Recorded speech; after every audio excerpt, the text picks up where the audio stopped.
Economy on the eve of independence. This topic, the first chapter from development of or Indian economic development. So let us see how the Britishers have exploited Indian economy. This is taken colonial exploitation. How they have made colonial exploitation.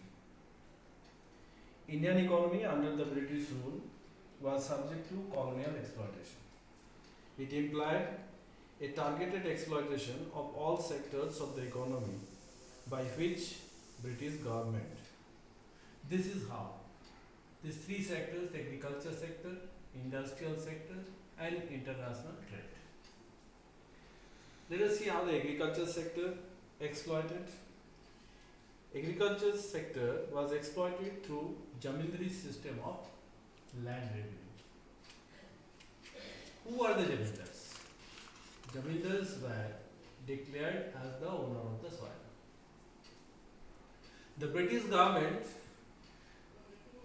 they declared the Jamindars as the owner of the soil, subject to they required to pay fixed amount of land revenue to the British government within a specified period of time. If they fail to pay during that specified period, then they were removed from the ownership. Now Jamindars, they used to collect the revenue from the tillers of the soil. The tillers of the soil means the farmers. They got bare minimum for survival. They don't have any extra. On the other hand, Jamindars did not show any interest in investment in agriculture sectors. They just want the land revenue. So there was no agricultural growth in India during the colonial period, which results in low level of agricultural product and productivity. What is productivity? Productivity is the per hectare output. That was very low, 660 kg per hectare per wheat and 665 kg per hectare per rice. Next we find the commercialization of crops. That is called commercialization of agriculture. Producing goods or agricultural products which are known as cash crops. That also shifted the agricultural product, food product to the cash crops. So this is the way that the Britishers exploited the agriculture sector of Indian economy. Next, let us see industrial sector. India was well known for its handicrafts.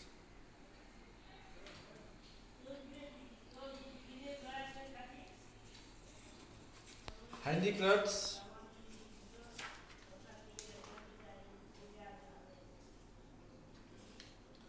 Indian handicrafts produced by the hand labor enjoyed a worldwide reputation for their variety and quality.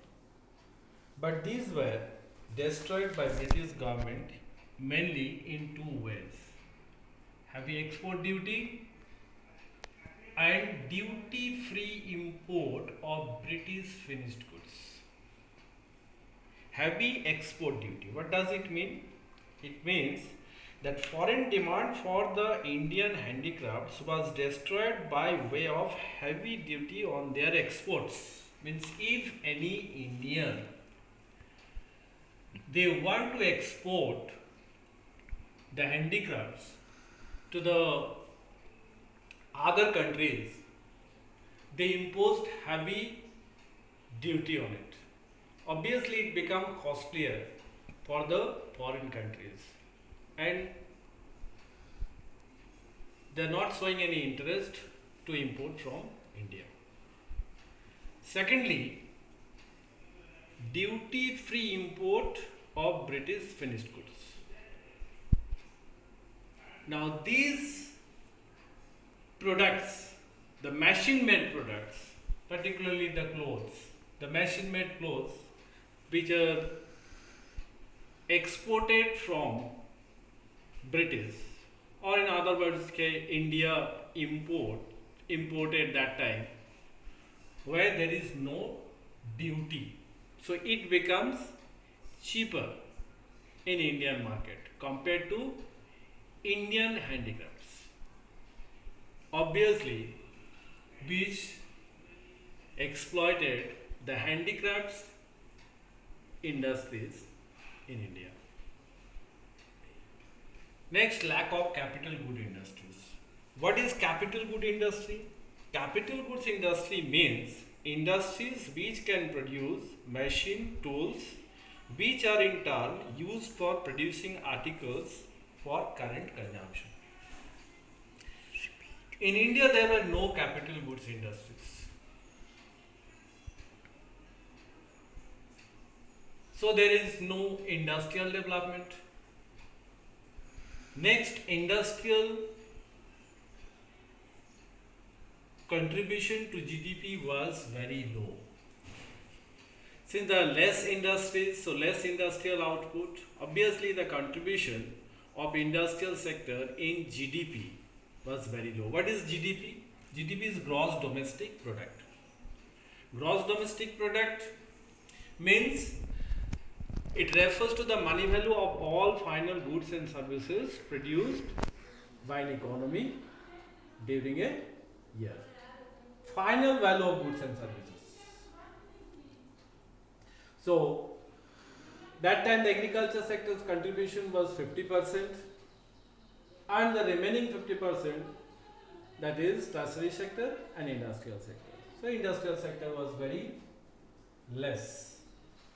Public sector means government owned, government controlled, government finance, government owned was very low.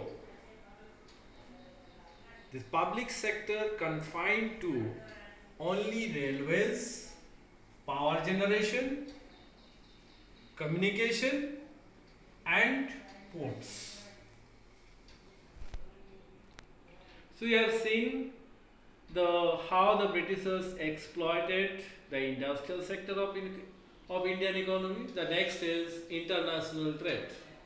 International trade, so let us know what is international trade first. International trade means export and import of goods and services that are conducted by the residents of two different countries. So how they have exploited the foreign trade? First, we see the discriminating tariff policy. Tariff means tax. Discriminating tariff policy. What is it? Duty-free import of Indian raw material. British were the main importer of raw materials. So, all the raw materials exported from India to Britain, and there is no import duty. On the other hand, duty-free imports of British finished goods to Indian market. Now, by using these raw materials, the Britishers, they produce the finished products in their home country and produce the finished product such as clothes and other machineries, and these products were sent to India market and there was no import duty. It becomes cheaper, the British products in Indian domestic market. So, Indian market was exploited by the Britishers, which adversely, next we find what? This policy of discriminatory trade tariff policy adversely affected structure, composition, and volume of foreign trade of India.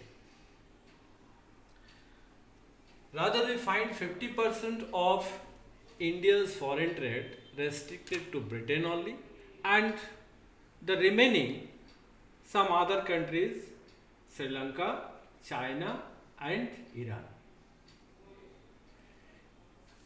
One of the important feature of international trade during the British period, that generation of export surplus, means we can say favorable balance of trade.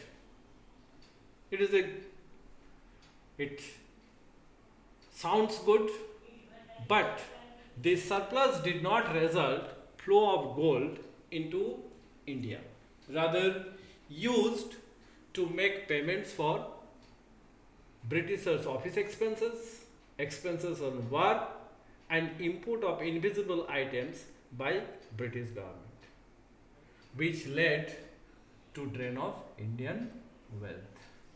So this is the how the Britishers exploited Indian economy. So let us find out the questions. If we find that, what was the condition of agriculture sector during the British period? What are the industrial sectors during the British period? What is the international trade or foreign trade during the British period?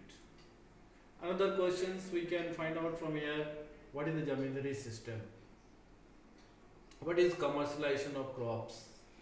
What do you mean by low level of productivity? What is GDP? What is export duty? Then what is discriminatory tariff policy? And why there is drain of Indian wealth during the British period? So these are the questions we can prepare from this topic. Okay, then next time we'll do the second part of it, that is the characteristics of Indian economy during the British period.